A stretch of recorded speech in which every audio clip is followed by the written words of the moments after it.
얼마 전 오프닝에서도 언급했지만 이 넷플릭스의 한국 시장 무임승차 논란이 국정감사에서 또다시 도마 위에 올랐습니다. 넷플릭스는 구글의 유튜브 또 페이스북과 함께 국내 인터넷망 트래픽의 80%가량을 차지하고 있는데 이 망 사용료는 한 푼도 지금 내지 않고 있기 때문입니다. 반면 트래픽량이 20% 정도에 불과한 국내 네이버나 카카오 같은 사업자들은 해마다 1,000억 원대의 망 사용료를 지금 지불하고 있습니다. 트래픽 양이 늘어나면 인터넷망 증설과 보수에 비용이 들어가기 때문에 이 비용을 분담하는 건 당연합니다. 특히 넷플릭스는 유럽과 미국 등 일부 국가에서는 인터넷망 사용료를 지금 내고 있는 것으로 알려졌습니다. 국내 인터넷망 사업자들이 공정성 문제를 제기하자 구글의 경우에는 이 망 사용료에 상응하는 대체 서비스를 제공하기로 하는 등 별도의 계약을 체결했지만 넷플릭스는 법적 소송으로 대응했습니다. 과기정통부 장관은 국정감사에서 외부 콘텐츠 업체들의 이 무임승차를 막을 법 개정을 마련하겠다 이렇게 밝혔습니다. 오징어 게임에서 봤듯이 넷플릭스가 한국의 콘텐츠 산업 성장의 동반자로서 역할을 크게 한다는 사실은 분명합니다. 그렇지만 동반자가 되기 위해선 공정한 경쟁이 기본입니다. 네, 경제와 정의를 다잡는 홍반장, 저는 KBS 기자 홍사원입니다. 홍사원의 경제쇼 출발하겠습니다. 유튜브 오늘도 함께 갑시다.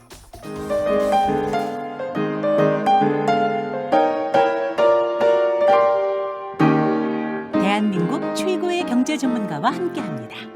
믿을 만한 정보만 쉽고 정확하게 전해드립니다. 홍사원의 경제쇼. 네, 국민들이 현 정부에 가장 실망하고 분노하는 점이 아마도 부동산 정책 실패일 것 같습니다. 다가올 대선에도 부동산 정책이 큰 이슈가 될 텐데 이 부동산 거품을 만드는 근원적인 문제는 무엇이고 또 어떤 정책이 지금 필요할지 오늘 짚어보겠습니다. 마강래 중앙대 도시계획 부동산학과 교수 나오셨습니다. 안녕하세요. 안녕하십니까. 예, 최근에 그 새로 출간한 책 제목이 이거 참 제가 공감이 갑니다. 부동산 누구에게나 공평한 불행입니다. 네. 모두가 공평하게 불행해졌다 이렇게 보시는 거죠? 네, 그렇게 보고 있는 거죠. 그러니까 왜 그렇게 보고 계시는 건가요? 뭐 그냥 제가 뭐 느낀 바를 이제 그대로 얘기를 한 거고요. 제 주변에 집값 올랐다라고 예. 해서 뭐 유주택자들도 이렇게 행복해하는 사람은 없는 것 같아요. 그러니까 집이 있는 사람들도 네. 세금을 더 내야 되고 또 이사하려고 그러니까 예. 또 이제 갈 데가 없다라고 얘기를 하는 거죠. 예. 왜냐하면 옆에 집값은 더 오른 것 같고 또 여기에 취득세도 내야 되고 그리고 항상 이제 같이 사람들이 모이면은 하는 얘기가 그때 그 동네 내가 봐놨었는데 그거 놓쳤다라는 안타까움. 그다음에 그때 왜 그걸 팔았을까라는 또 안타까움. 또 시기심 뭐 이런 것들이 다 복합적으로 나타나는 것 같고요. 뭐 있는 사람 주택이 있는 사람보다는 사실 무주택자들은 거의 절망적이지 않습니까? 그렇죠. 이렇게 집값이 올라간 상태에서 근데 모두가 다 민감해져 있는 것 같아요. 제가 참 하나 일화를 말씀을 드리면은 이게 한 1년 전인가요? 김현미 장관 뭐 재직 시에 디딤돌 대출과 관련된 좀 설전이 위원회에서 있었어요. 그러니까 디딤돌 대출이라고 하면은 한 5억 미만의 주택에 대해서 이제 대출이 나오는 건데 집값이 너무 올라가니까 한 의원이 이제 그런 얘기를 한 거예요. 장관께. 이거 뭐 이렇게 올라가는데 그게 실효성이 있겠냐. 그런 대출이. 그랬더니 김현미 장관이 그때 그렇게 얘기했죠. 우리 집 정도는 살 수 있습니다. 근데 그거 이후에 그 김현미 장관이 살고 있는 그 아파트 단지 주민협의회에서 성명서를 발표를 한 거예요. 일산. 일산이요. 그래서 수도권에서 제일 저렴한 아파트로 오인될 여지가 있다는 점에서 뭐 분노하고 경악한다. 그래서 이거는 국토부 장관이 사과를 해야 된다라는 어떤 그런 이 정도가 됐으면은 집이 있는 사람, 없는 사람 모두한테 굉장히 이렇게 최소한 행복해지지 않는 상황, 불행한 상황, 그리고 다들 민감해지고 남의 집값에도 민감해지고 이제 그런 상황들이 계속 펼쳐지고 있는 거죠. 그리고 이 주택을 통해서 어떻게 또 주택과 관련해서 어떻게 또 뒤처지지 않을지에 대한 노력을 모든 사람들이 최선을 다하고 있는 상황, 이런 상황들이 네. 펼쳐지고 있다라는 것. 뭐 뭐니 뭐니 해도 무주택자가 제일 그러니까 그 무주택자가 지금 절망하고 분노하는 게 집값이 어쨌든 과거 보면 어쨌든 계속 조금씩 올랐는데 최근 그러니까 한 1, 2년 너무 올라도 너무 많이 올랐기 때문에 그런 거거든요. 그렇죠. 일단 그렇게 너무 많이 오른 미친 집값이 돼버린 근본적인 이유가 그 정부의 정책 실패가 가장 큰 겁니까? 어떻습니까? 그 질문에 대해서는 아마 여기 홍사원의 경제쇼에서 많은 전문가들이 뭐 자세하게 다 말씀을 하셨을 예. 것 같아요. 뭐 간단하게 말씀드리면은 저금리죠. 저금리로 돈이 이렇게 인해서 워낙 많이 풀렸는데 그렇죠. 확대 재정 정책을 했고 돈이 너무 많이 풀린 거예요. 그리고 예. 그 돈이 갈 데가 없어서 부동산으로 간 거고요. 예. 이거는 전 세계적인 현상이었어요. 그래서 예. 2009년 글로벌 금융위기를 극복하는 과정에서 해외 같은 경우는 조금 더 미리 반응을 했어요. 예. 그래서 저희가 이제 그 해외 지표를 좀 미리 알고 있었어도 2012년 정도가 해외 같은 경우는 저점이었고요. 예. OECD 국가들. 예. 그때부터 이제 상승하기 시작을 했죠. 우리나라는 2014년 정도 예. 부터 해가지고. 근데 지금은 이제 계속 그러니까 경기가 회복하는 과정에서 이제 돈이 더 많이 풀리지 않았습니까? 예. 그게 부동산으로 갔고 또 거기에 이제 코로나 사태까지 최근에 겹치니까 예. 그게 완전히 그냥 폭발적인 어떤 그런 효과가 있었던 거고요. 두 번째는 뭐 시청자분들께서 다들 아시다시피 그 임대 사업자 등록제도 예. 이제 요거를 조금 이제 시장과는 좀 이제 반대로 좀 그렇게 나왔다라는 거. 그다음에 임대차 3법 뭐 이런 거에 좀 문제가 있었다라는 생각이 들고요. 예. 그것보다도 더 큰 정책 실패는 너무 오락가락했다라는 거죠. 오락가락 예. 맞습니다. 그래서 이제 그런 게 있었다라는 거고요. 예. 그러니까 한 가지 이제 정치권이나 정책 입안자들이 경시해왔던 게 있어요. 예. 집값 상승과 관련해 가지고 장기적으로 더 큰 문제를 유발할 수 있는 거는 기본적으로 공간 쏠림 현상이에요. 수도권 일극화 현상. 그러니까 많은 사람들이 수도권에 살고 싶어 하는 거죠. 예. 그리고 또 청년들이 그렇게 또 이주를 했고요. 교육을 받기 위해서, 예. 일자리를 잡기 위해서. 예. 그런 과정에서 수요가 공급에 비해서 예. 이제 더 많아지는 어떤 그런 현상. 예. 그래서 수도권에서는 기본적으로 공급 정책이 대안이 될 수 없다라는 거는 제가 나중에 조금 더 자세히 설명드리는 시간을 갖도록 하겠습니다. 아니 뭐 그 부분 지금 그냥 설명을 해주셔도 괜찮을 것 같아요. 사실 이제 곧 내년 이제 봄에 이제 대선도 있고 어쨌든 그 대선 주자들 그리고 어쨌든 새로운 이제 그 새 정부가 여러 가지 정책을 펼칠 거 아닙니까?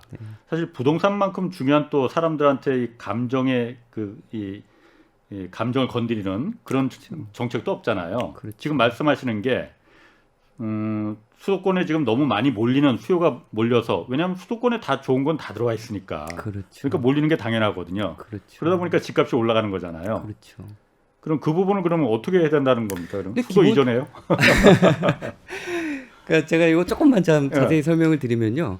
기본적으로 수급에 의해서 가격이 움직이죠. 예, 공급을 하게 되면은 내려가는 건 맞아요. 예, 근데 수요가 공급보다 더 빠르게 증가할 때는 예, 이게 수요 정책 중에서 수요 억제 정책으로는 이게 먹히지 않을 때가 많습니다. 예, 그러니까 정말 이게 살고 싶은 지역이고 만약 예. 수도권이요. 이런 경우에는 아무리 공급을 해도 예. 이 공급이 또 다른 수요를 이제 촉발시키는 어떤 그런 수도권에서는 그런 메커니즘이 작동을 하는 거죠. 그래서 제가 이제 요거를 좀 설명을 드리면은 예. 우리 역사적으로 그냥 한번 보시면 될 것 같아요. 예, 80년대 중반에 저희 3조 호황 시대가 있었죠. 그 86 아시안 게임, 88 올림픽이 있었고 예. 수도권이 어떤 경제력으로 아주 급상승하는 어떤 그런 시기였어요. 예. 그런 시기에 사람들이 몰렸다가 경제가 그냥 갑자기 톡 펴지니까 예. 수요가 그냥 폭증을 한 거죠. 사람들 소득 수준도 높아지고 예. 막 이러다 보니까 그래서 좋은 주택에 대한 어떤 그런 열망 거기에다가 주택도 부족했죠. 예. 그때 주택 가격이 완전히 로켓 상승을 했죠. 아마 지금 상황보다 정치적으로 심각했으면 심각했지. 예. 그래서 그때는 자살하는 사람도 굉장히 많이 나왔었어요. 예. 그때 나왔던 정책이 아시겠지만 일기 신도시 정책이 예. 나왔었죠. 네네. 그때는 그래서 주택 200만 호 건설 계획이 나왔었고요. 그렇죠. 그 중에서 수도권 물량이 한 90만 호, 그 다음에 그 중에 30만 호가 이제 분당, 일산을 포함한 어떤 그런 신도시 정책이 그때 나왔다라는 거 말씀을 드리고요.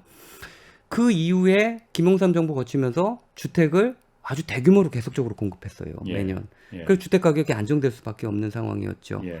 그러다가 노무현 정부 때 예. 또 한번 폭등을 했죠. 네. 그때 2002년 월드컵도 있었고 예. 또 수도권으로 계속적으로 이런 수요가 점점 이렇게 누적돼 왔던, 수도권에서는 인구가 감소한 적이 없었으니까 예. 그랬던 거죠. 그때 이기 신도시 정책이 나왔습니다. 그렇죠. 판교. 그때는 이제 동탄이라든가 뭐 김포 한강 신도시라든가. 근데 이기 신도시는 사실 일기 신도시에 비해서 조금 주목을 받지 못했어요. 왜냐하면은 거리가 약간 멀고요.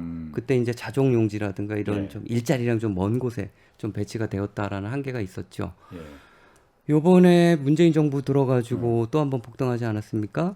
그러니까 계속 폭등하고 신도시 예. 정책이 발표되고 또 이렇게 에너지를 응축하는 기간이 있었다가 예. 다시 한번 폭등하고 또 거기에 신도시 정책이 나오고 예. 요번에 3기 신도시 정책이 나왔지 않습니까?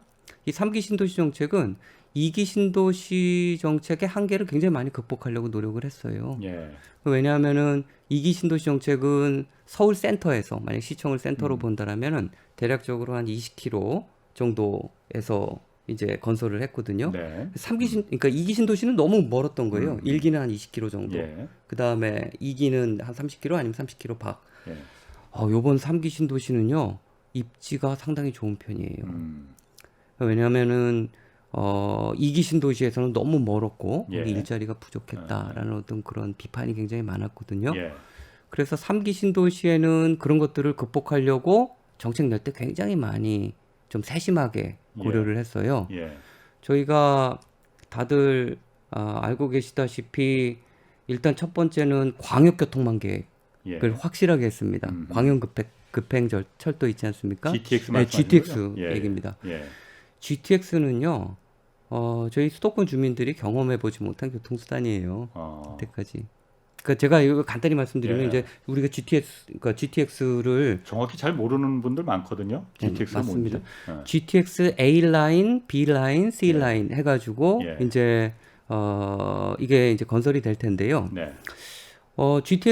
GTX를 서울 외곽이 그러니까 점점 커지다 보니까 예. GTX를 건설하면서 그 외곽에 있는 이 수도권 외곽에도 서울 중심까지 30분 내에 다 끊도록 네. 하겠다라는 어떤 그런 이야기를 한 거예요. 예. 예. 근데 그게 사실입니다.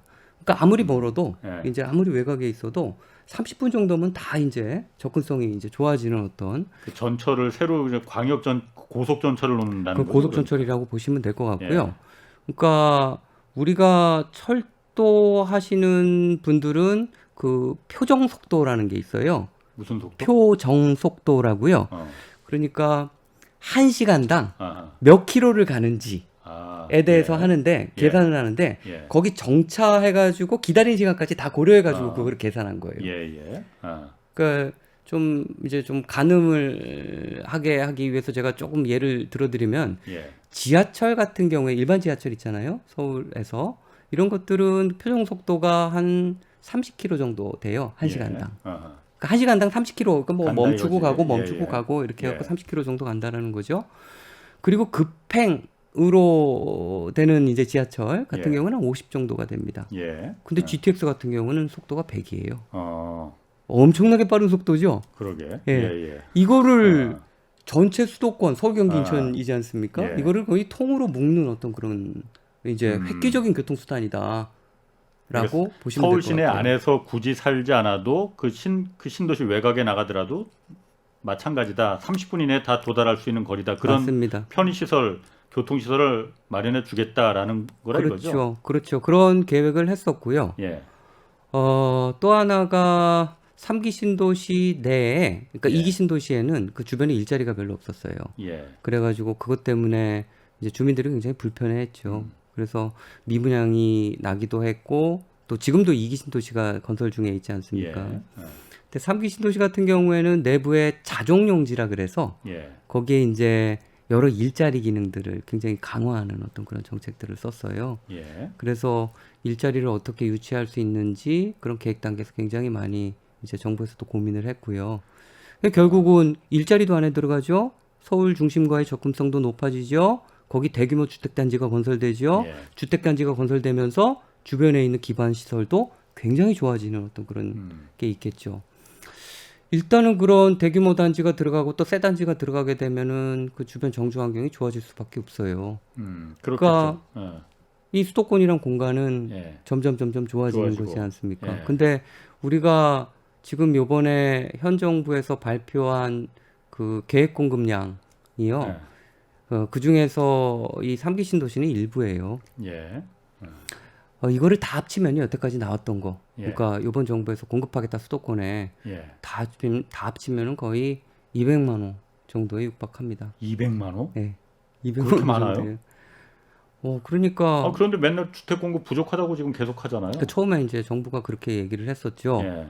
근데 사람들이 부족하다라는 걸 안 거죠. 그리고 심리적으로 쫓긴 거예요. 예. 그래서 서울에 이제 공급 물량도 작고 예. 또 그러다 보니까 또 그 실질적으로 지표상으로 그렇습니다. 주택 보급률이 제일 낮아요. 서울, 경기, 인천이. 또 서울은 또 100도 안 되고요. 예. 주택 보급률이. 그러다 보니까 사람들이 이제 불안했던 거죠. 그래서 예. 심리를 안정시킬 수 있는 가장 좋은 방법으로 예. 앞으로 엄청 공급하겠다라고 그 중간에 이제 선회를 한 거예요. 그래서 예. 굉장히 많은 이제 그 계획을 이제 예. 했죠. 그거를 다 합치면은 200만 호다라고 제가 말씀을 드렸는데 그 200만 호가 단군 일의 최대 물량이에요, 사실. 그리고 그렇게 많습니까? 네, 많습니다. 어. 그리고 뭐 저 정부가 이사 대책 예. 그 저기 발표하기 전에도 예. 지금까지 누적 물량이 한 188만 호, 예. 뭐 그 정도 된다라고 또 이제 소개를 또 한 적도 있고요. 예. 근데 그게 어느 정도 많은 물량인지 예. 사실 일반 분들은 좀 가늠하기가 좀 힘들 수도 있어요. 예. 예. 그래서 제가 그게 어느 정도 큰 물량인지를 한번 좀 음. 설명을 드리면요. 일단 노태우 정부 때 그렇게 예. 긴급했을 때 예. 수도권 물량을 한 90만 호 정도로 책정을 했었어요. 예. 그 중에서 이제 일기 신도시가 30만 호 정도였고요. 어. 그때는 절대적으로 주택이 부족했다라는 걸 말씀을 이제 드릴 수 있을 것 같아요. 예. 지금 200만 호 이제 누적 공급 계획 물량이 나왔는데요.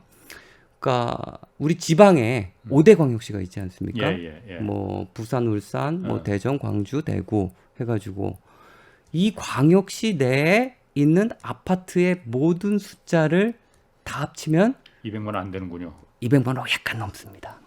그 5개를 다 합치면은 네, 5개 내에 있는 아파트 지금 네. 스톱 예. 물량을 다 합치면 한 200만 호가 약간 넘고요. 그래서 사실은 그래요. 그 200만 호를 예. 다 건설할 수 있다고 생각하지는 않아요. 그 중에 좀 무리한 계획도 있고 하지만 그 중에 반 3분의 2 정도만 저희가 그 어려운 일을 해내도 예. 사실은 수도권은 안정이 되겠죠. 예. 그렇죠? 근데 그게 수도권에 쏟아지는 공급 폭탄이 아니라 사실은 지방에는 그게 폭탄이 될 수가 있어요. 지방에 폭탄이 네, 된다. 그건 진짜 지방의 폭탄이에요. 어떤 의미인지 대충 제가 짐작을 하겠는데 좀 자세히 한번 좀 얘기를 해주시죠. 그러니까 왜 아까 폭탄이 말씀드렸듯이 되는지.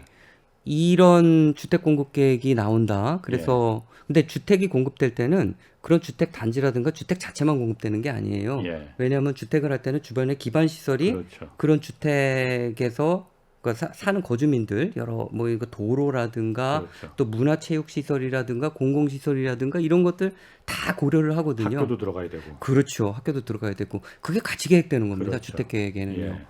그러면은 만약 한 150만 호 정도가 수도권에 그렇게 계획을 된다라고 보면요. 최근에 지어지는 것들은 또 굉장히 좋아요. 예. 또 굉장히 잘 계획이 되죠. 예. 그래서 그게 함께 계획이 되면서 수도권에 그렇게 정주 환경이 좋아지게 되면은 상대적으로 지방에는 인구가 자꾸 빠져나가지 않습니까? 예. 그러니까 잘 계획을 할 수가 없어요. 그런 상태에서 주택은 계속 노후화되는데 이제 만약 이제 제 생각에는 뭐 한 3, 4년 있다라면 공실이 더 많이 생기겠죠. 예. 그렇게 되면 주택을 공급하기가 되게 어려운 상황이 되지 않습니까? 그렇게 되면 질적 격차가 자꾸 벌어지는 거예요. 예. 그러면 사람들은 기본적으로 더 정주 환경이 좋은 곳으로 자꾸 이주하지 않겠습니까? 그럼 수도권은 장기적으로 보면은 점점 수요를 더 키우는 공간이 예. 되고 이제 지방 같은 경우에는 자꾸 수요가 줄어드는 공간이 될 수밖에 없겠죠. 그러니까 저희가 이런 주택 계획을 할 때는 기본적으로 단기 정책, 그러니까 뭐 중단기 정책도 예. 굉장히 중요하지만 장기 정책도 고려를 해야지 되는 거죠. 그게 기남목을 지방에는 가지고. 폭탄이 된다 이거죠 지금. 안 지방에는- 그래도 지금 지방 소멸이라는 얘기가 계속 나오고 있습니다. 맞습니다. 그게 결국은 소멸시킬 수 있는 폭탄이 돼서 수도권에 그야말로 그렇게 집이 모자라다고 해서 잔뜩 지어놓으면은 지방은 다 죽으라는 얘기냐? 쉽게 말하면 그런 얘기라는 거죠. 그렇죠. 근데 지방 분들이 잘 모르는 것 같아요. 그냥 수도권에 집값이 폭등하니까 예. 수도권의 공급 계획이 이렇게 저렇게 자꾸 쏟아져 나오고 있는데 그거는 수도권의 문제이기도 하지만 기본적으로 수도권 문제는 지금 지방 문제랑 연결이 되어 있어요. 그러니까 수도권이 점점 좋아지면은 상대적으로 지방의 정주 환경이 이제 상대적으로 더 나빠질 수밖에 없는 상황이고요. 예. 그런 상황에서 지금 지방 소멸 문제는 출생률, 출산율의 문제가 아니잖아요. 예, 그렇죠. 그렇죠. 지금 문제는 사회적 인구 이동의 문제예요. 서울로 수도권으로 다 옮겨온다 이거죠. 일자리가 그렇죠. 있고 거기가 더 좋은 뭔가 하여튼 많이 있으니까. 그렇죠. 일자리가 있죠. 그다음에 애 교육시키기 좋은 환경이죠. 예. 그러니까 애를 대학 뭐 저보다 정확히 얘기하면은 대학 보내기 더 좋은 환경이 이제 펼쳐지고 있는 거죠. 예. 점점 좋아지다 보니까 운동장이 기울어져 있지 않습니까? 그렇죠. 이 운동장이 기울어지는 그 각도가 더 크면 클수록 점점 그런 속도가 더 증가하는 거죠. 가속되는 거죠. 인구 예. 유출의 속도가. 그러니까 아까 말씀하신 대로 그 GTX라는 게 그러니까 혁명적인 그 교통 인프라라고 말씀하셨잖아요. 네. 돈도 굉장히 많이 들 겁니다. 네. 그런 부분을 안 그래도 그런 시설 많은 수도권에 그 많은 돈을 들여서 왜 수도권에 짓느냐? 지방에 지금 지하철 없는 도시들 굉장히 많거든요. 맞습니다. 그런데 지으면 안 되는 건가? 물론 이게 정책을 뭐 생각하고 결정하시는 분들이 뭐 다 물론 표도 있고 수도권에 워낙 많은 사람들이 몰려 사니까는 그분들을 좀 먼저 좀 배려해야 되는 거 아니냐 그 생각도 있겠지만은 그러다 보니까 이게 자꾸 악순환이 반복되는 것 같거든요. 맞습니다. 누가 그럼 지방에 있으려고 합니까? 하다못해 버스도 잘 안 다니는데 수도권에 가면은 GTX라고 해서 저 외곽에 살대로 30분 만에 서울 한복판에 도달할 수 있다는데 그렇죠. 이게 좀 문제인 것 같아요. 그렇죠. 그럼 어떻게 해야 됩니까 이거? 궁극적으로는 예, 이게 이제 이런 쏠림 현상이 왜 일어나느냐. 사람들이 보니까 표면적으로 보면은 청년 인구가 유출되고 예, 또 수도권의 환경이 좋아지고 이제 이런 얘기를 해요. 예, 근데 이거는 우리나라만의 문제는 아니에요. 예, 사실 이 대도시권의 또 대도시권 중에서 이런 교통 결절점이 있지 않습니까? 예를 들어서 뭐 삼성역이라든가 강남이라든가 용산이라든가 서울역 인근이라든가 예, 그다음에 청량리라든가 이런 지역들이 예, 점점 활성화되고 좋아지는 어떤 그런 현상은 우리나라뿐만 아니라 해외에서도 예. 나타나는 현상이에요. 예, 근데 그렇게 대도시권 내에서 이런 교통결절점, 거점이 좋아지는 현상이 이 이면을 보면은 산업구조 변화랑 굉장히 긴밀한 관계가 있어요. 산업구조 변화라. 네. 아, 예, 그러니까 이게 좀 추상적인 단어라 조금 구체적으로 말씀을 드리면요. 이 산업구조 변화는 예. 인구 이동을 굉장히 많이 이렇게 이게 하나의 트리거예요. 산업 구조가 변화된다라는 건. 일자리도 거기 연관이 돼 있어요. 그렇죠. 일자리가 연결되니까 우리 산업화라는 거 자체. 예. 60년대부터 한번 보면요. 예, 저희가 60년대 산업화, 그다음에 공업화를 적극적으로 추진하면서 예. 거점 도시들을 만들었어요. 그때 뭐 지방에는 남동임의 공업벨트뿐만 아니라 그렇지. 또 수도권에도 예, 예. 이제 구로 지역에 이게 하나의 거점이 예. 돼가지고 예. 그런 지역에 인구가 굉장히 많이 쏠린 거죠. 근데 그렇죠. 우리는 그걸 이제 이촌향도라고 배워왔던 거예요. 농촌 지역에서 이제 상대적으로 일자리가 도시에 많이 예. 늘어나게 되니까 그때 이촌향도의 흐름을 타고 움직였던 계층이 어마어마하죠. 그러다가 계속적으로 이런 산업화, 공업화의 추세에서 약간 멈칫했던 때가 90년대 초반이에요. 예. 이때 키워드를 보면은 우리 산업과 관련해가지고 예. 탈공업화라는 키워드가 나오기 시작합니다. 예. 그때는 공장이 기계화되고 음. 서비스업의 비중이 높아지고 예. 막 이런 상황 예. 속에서 그러니까 공장을 가동하는데 인력이 덜 필요한 거예요. 예. 이런 상황에서 공장이 어느 정도 지방에 이전을 했어요. 아하. 그래서 지방에도 어느 정도 이제 이런 경제 기반이 그래도 유지되는 어떤 그런 현상, 그 다음에 예. 수도권에 대한 규제랑 그게 맞물리면서 예. 어느 정도 계속 유지가 됐던 거예요. 그게 1990년대 초반부터 2010년 초반까지 한 20년 동안 이어집니다. 그래서 수도권과 지방의 GRDP의 상대적 비중을 보면은 스테이블하게 나가요. 그러니까 우리가 80년대부터 보면은 80년대 그냥 수도권이 엄청나게 빠르게 치고 올라옵니다. 예. 그러다가 90년대 초반부터 2010년대 초반, 불과 몇 년 전이에요. 그때까지는 이런 GRDP의 상대적 비중이 수도권이랑 비수도권이 이렇게 스테이블하게 나가요. 예. 그러다가 2012년 13부터 수도권의 GRDP가 엄청나게 빠른 속도로 치고 올라옵니다. GRDP라는 건 그러니까 지역 간의 그 성장률. 그 GRDP가 이제 저희가 GDP 같은 개념인데 예. 이제 지역 개념이죠. 예. 그 지역의 이제 총생산 개념. 예, 예. 그래서 이런 그 서울에서 생산해내는 어떤 그런 총생산 부가가치 예. 뭐 이런 것들이 상대적으로 커지게 된다라는 거죠. 예. 그러면 왜 2012년, 13년 정도부터 그렇게 수도권이 이렇게 빠르게 발전하느냐 예. 보면은 그때부터 지식 기반 제조업, 그다음에 혁신 산업, 예. 그다음에 플랫폼 기업들의 아, 성장들이 굉장히 빠른 속도로 이제 커지면서. 커지는 거예요. 근데 그게 지방에 안 갔군요. 그런 산업들이 선호하는 공간이 있습니다. 그런 산업들이 옛날에는 예. 도시의 외곽에 산업단지를 잘 건설을 하잖아요. 예. 그럼 그 산업단지에 일자리가 만들어지지 않습니까? 예, 예. 그러면은 그 산업단지 주변에 주택이 지어지고 배우주거단지라 예. 그래가지고 그래서 일자리를 만들어 놓으면은 사람들이 그걸 쫓아가는 현상이 있었어요. 그래서 예. 지방에서 너도 나도 그게 하나의 공약으로 나왔죠. 그렇지. 산업단지 유치. 과거에 구미공단이 있었고 뭐 여천 산업공학 단지가 있었고 하면은 그 주변으로 해서 도시가 발생하고 사람들이 모여들었으니까. 맞습니다. 아. 그리고 또 그런 사람들을 위해서 행정이 서포트가 되고 예. 또 문화산업 기능이 발달을 하고 예. 그게 이제 도시가 발전하는 메커니즘이었어요. 그랬는데. 근데 그게 이제 경향이 바뀌기 시작을 하는 거예요. 예. 바뀌기 시작을 하는데 그때는 도시 외곽에서도 그렇게 산업, 일자리를 유치할 수가 있었는데 예. 지금의 산업들은 혁신 인재를 너무나 크게 요구하는 거예요. 아, 그러니까 지금의 첨단 산업들은 이게 일자리가 첨단 산업을 어디다 만들어 놓는다 그래가지고 혁신 인재가 그 주변에 따라오는 구조가 아니에요. 가지 않는다 이거죠. 젊은 인재들이. 그렇죠. 아, 그래서 그런 일자리는 혁신 인재가 많이 모인 공간, 혁신 예. 인재가 선호하는 공간으로 자꾸 붙으려고 하는 거예요. 예. 그거의 가장 단적인 예가 SK 하이닉스라고 보시면 돼요. 처음에 구미가 예정지로 한번 좀 후보에 올랐었죠. 그렇죠. 아. 구미랑 용인이랑 유치전이 굉장히 뜨거웠죠. 예. 그게 엄청난 사업이었기 때문에 예. 엄청난 투자 사업이었기 그렇죠. 때문에요. 구미는 사실 우리 그 전자 산업의 메카 아닙니까? 그렇죠. 그래서 구미는 어느 정도 승산이 있다라고 아. 봤고요. 그 과정에서 수도권에 밀릴까봐 엄청난 인센티브를 제공을 한 거예요. 그런데도 안 갔구나.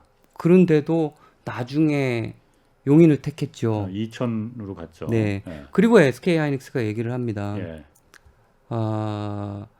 우리의 그 미래를 결정하는 기업의 예. 미래를 결정하는 건 혁신 인재를 모실 수 있는지, 아, 그러니까 혁신 인재를 구할 수 있는지, 예. 그런 인력들을 구할 수 있는지 그 입지가 너무 중요하다라는 거예요. 근데 구미로 내려가면은 그런 거가 한계가 있다라는 거죠. 그래서 아. 그때 그 사건 이후로 예. 남방 한계선이라는 단어가 나오기 시작을 했어요. 예. 이런- 맞아요. 대기업 인사 담당자들이 그 얘기 합니다. 그렇죠. 혁신 인재를 구할 수 있는 남쪽까지 어디까지 내려갈 네. 수 있는지 예. 남방 한계선이 있다. 이게 이제 가상의 라인이죠. 예. 옛날에는 충청도 북부 정도를 봤거든요. 예. 그러다가 어느 순간인가 용인 기흥 라인이라는 남방 한계선 얘기를 했어요. 그 밑으로 내려가면은 인재를 구하기가 힘들어서 이제 기업에 타격이 예. 있다라는 예. 어떤 그런 거죠. 근데 최근에는 특히 R&D 쪽 예. 같은 경우에는 이게 점점 올라오다 보니까 지금 판교 라인이다라는 얘기가 또 돌고 있어요. 기흥에서 이제 판교까지 올라왔구만요. 네. 예. 그래서 저희가 이제 이거를 보는 게 판교 같은 경우에는 사실은 입지가 굉장히 좋아요. 예. 그래서 제가 이제 그 올라오는 속도를 보니까 매년 한 2000년, 딱 2000년 이후부터 예. 1년에 한 700, 그 50m? 정도? 씩, 올라와요? 대략적으로 1km 정도씩 계속 이렇게 올라오는 거예요. 예. 그게 매년. 아하. 그러니까 점점 올라오는 어떤 그런 양상이고요. 판교 같은 경우에는 이제 이런 교통 발달로 인해서 예. 그냥 그 공간은 강남이란 공간이라고 보시면 됩니다. 음. 저희가 이제 왜 판교가 어떻게 발전하는지는 판교 테크노밸리를 보시면 돼요. 예. 판교 테크노밸리 같은 경우에는 지금 이 1뿐만 아니라 2, 3까지 계획을 하고 있지 않습니까? 예. 그렇죠? 판교는 양재랑 강남역에서 세 내정거장밖에 떨어지지 않은 공간이에요. 예. 제가 이제 도시계획을 하는 입장에서 판교의 토지이용 계획, 그러니까 산업단지로서의 토지이용 계획을 보면 그렇게 잘 만든 건 아닌 것 같아요.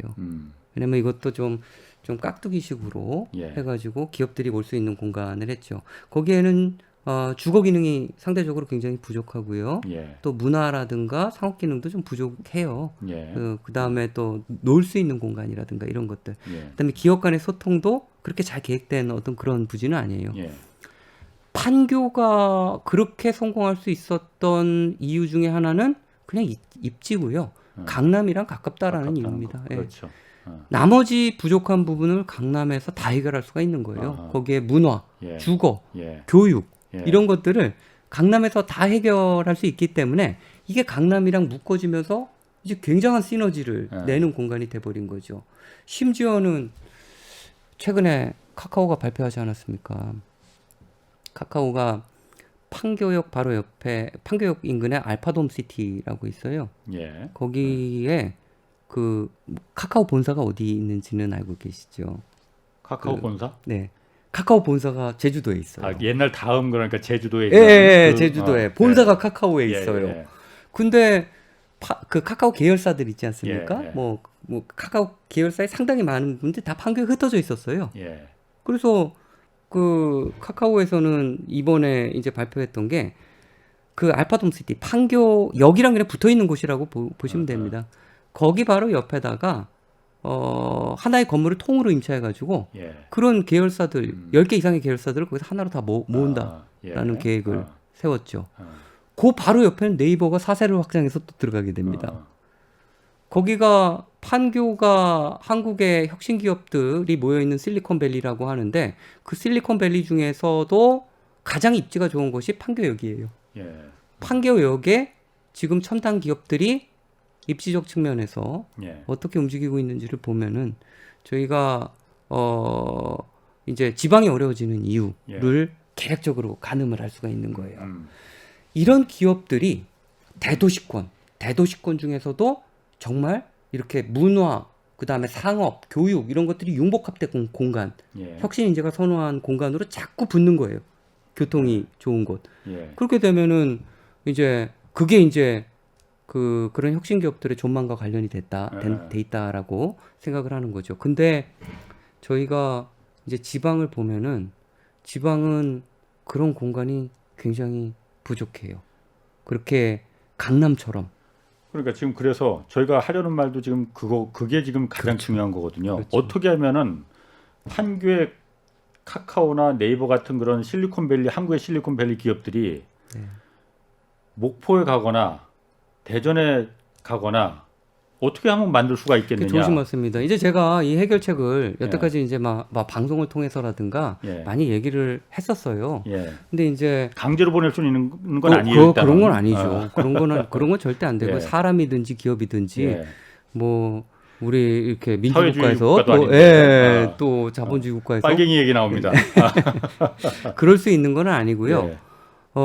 제가 이제 이 해결책을 얘기하면은 이제 뭐 시청자분들이라든가 청취자분들이 이제 그런 얘기를 해요. 아, 진짜 이 교수님은 이렇게 좀 뚱구름 잡는 얘기. 이상 속에 이상 속에. 아. 저는 근데 그렇게 생각하지 않아요. 예. 그러니까 제 말씀 한번 들어보시면요. 예. 수도권이 지금 발전하고 있는 게 다시 한번 크게 픽업하고 있는 수도권이 예. 그게 산업 기업이랑 관련이 굉장히 커요. 예. 일자리, 첨단 일자리. 예. 청년들이 정말 가고 싶어하고 선호하는 어떤 예. 그런 일자리. 예. 그다음에 청년들이 선호하는 공간이 그 일자리 주변에 계속 만들어지고 있다라는 거거든요. 예.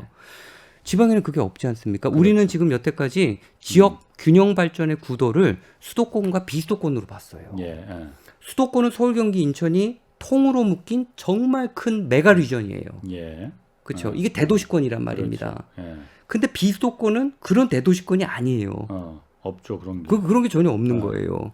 그래서 저는 그럼 수도권이 그렇게 강대하게 예. 성장을 하고 있다라면은 예.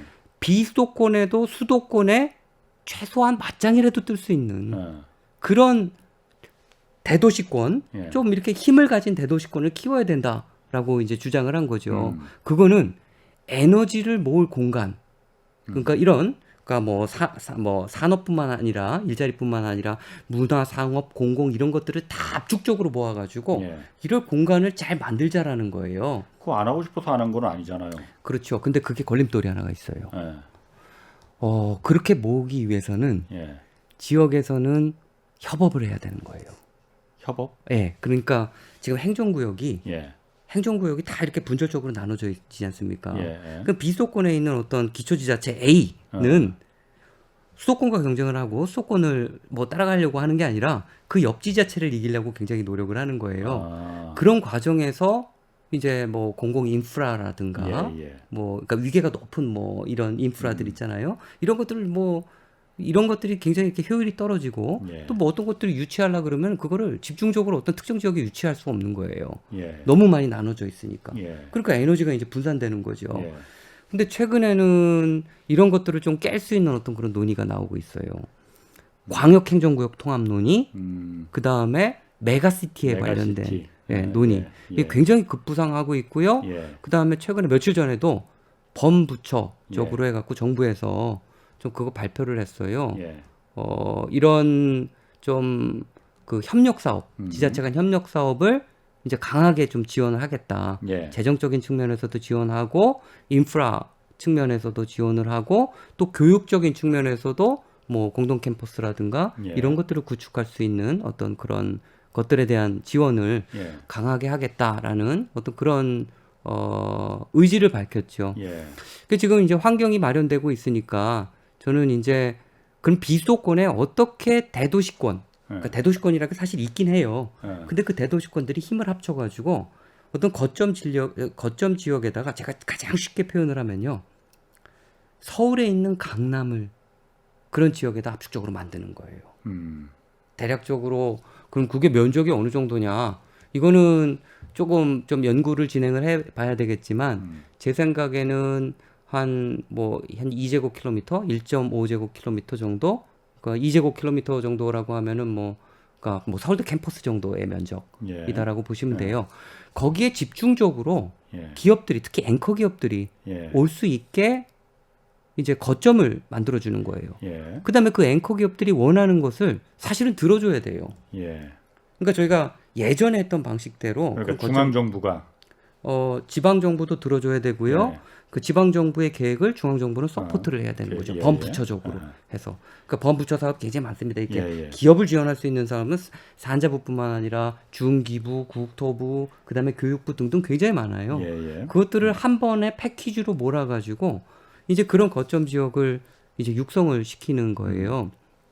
그래서 제가 지금 이제 쉽게 이해가 될 수 있도록 제가 말씀드린 거는 진짜 강남에 버금가는 어떤 그런 지역들을 그 지방에 한 2-3개 정도 좀 집중적으로 만들고 저희가 그런 성공의 경험을 좀 만드는 거죠. 그리고 거기에 입주한 기업들이 원하는 어떤 그런 것들을 다 이제 같이 패키지화 시켜갖고 지원을 해주는 거예요. 예를 들어서 앵커 기업 보고 이제 이런 겁니다.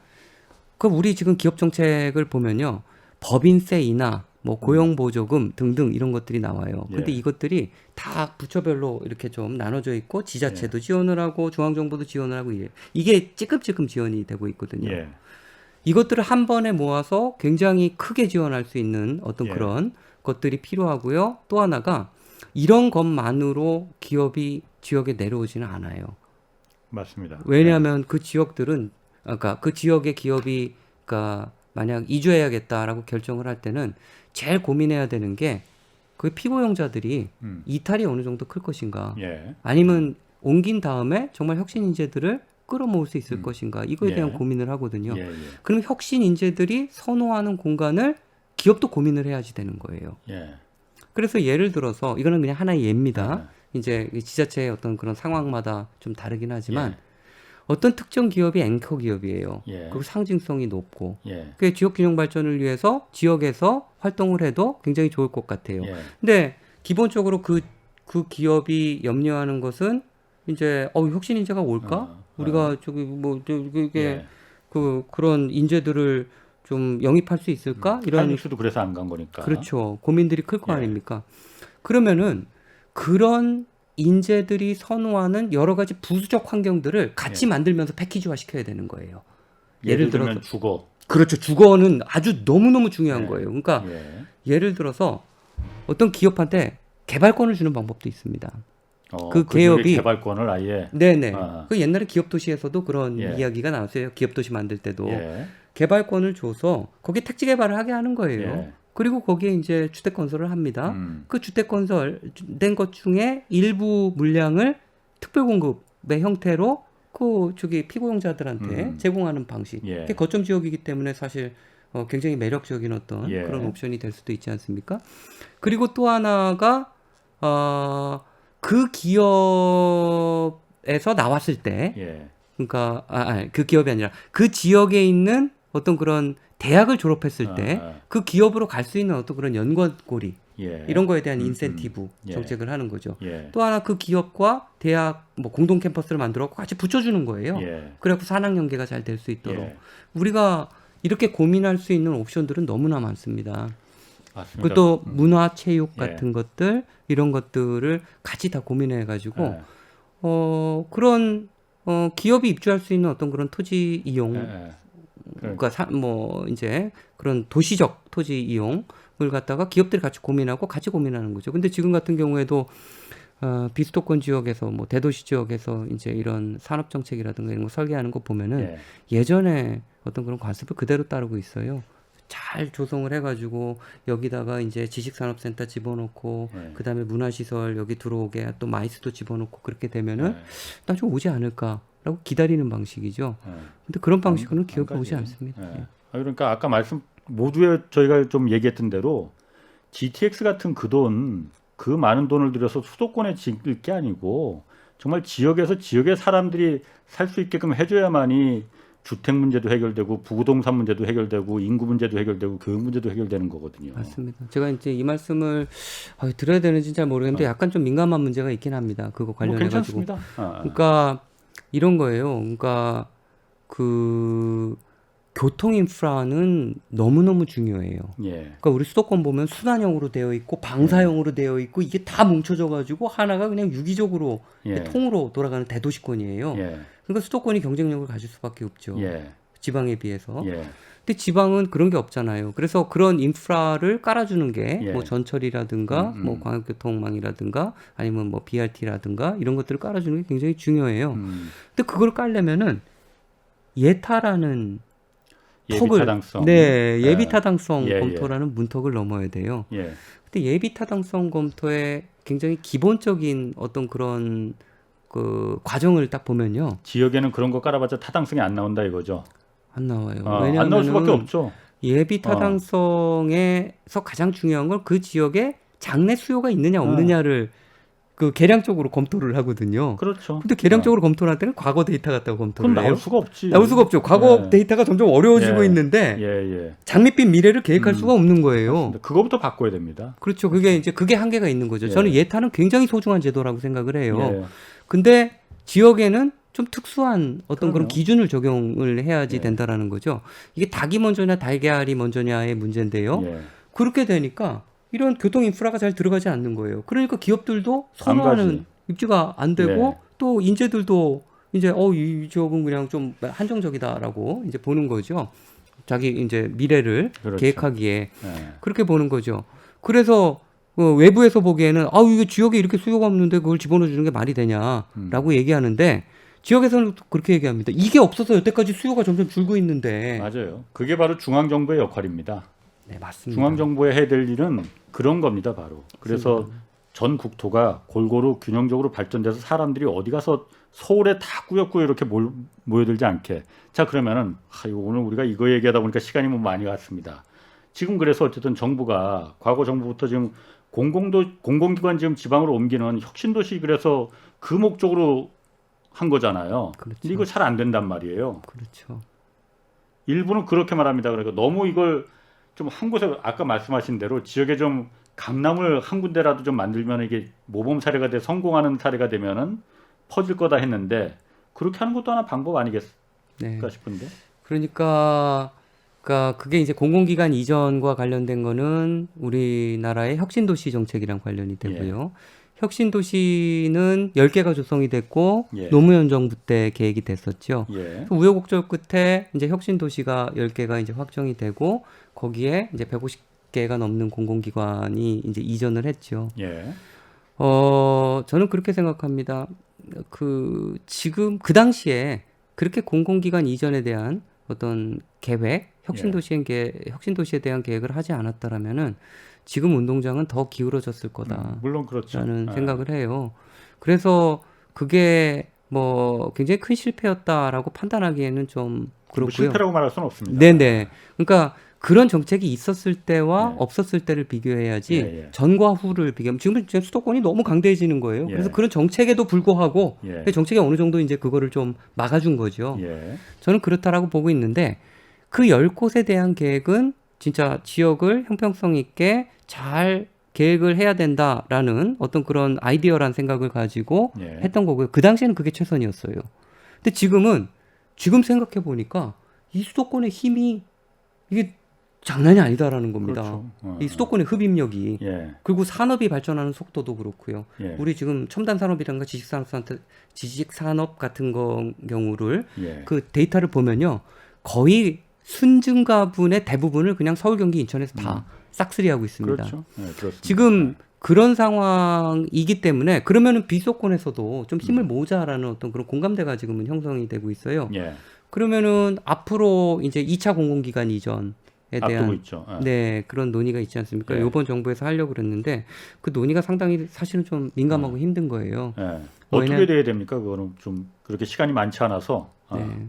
그래서 이제 지역들에서는 그렇게 얘기를 하죠. 이번에 우리가 받을 차례다. 예. 그래서 이런 공공기관 이전해야 또 우리 아. 지역이 발전할 수 있다라 그러는데 저는 기본적으로 그것도 광역적 시각이 필요한 거예요. 그렇죠. 대도시권 정책을 염두에 두고 대도시권에 어디에 힘을 키울 수 있을 것인지 거기 대학과 연계된 공공기관이 어떻게 움직일 수 있을 것인지 그다음에 공공기관이 그 주변에 어떤 역할을 할 수 있을 것인지 이게 다 설계가 되고요. 예. 산업생태계 구축과 관련해 가지고요. 예.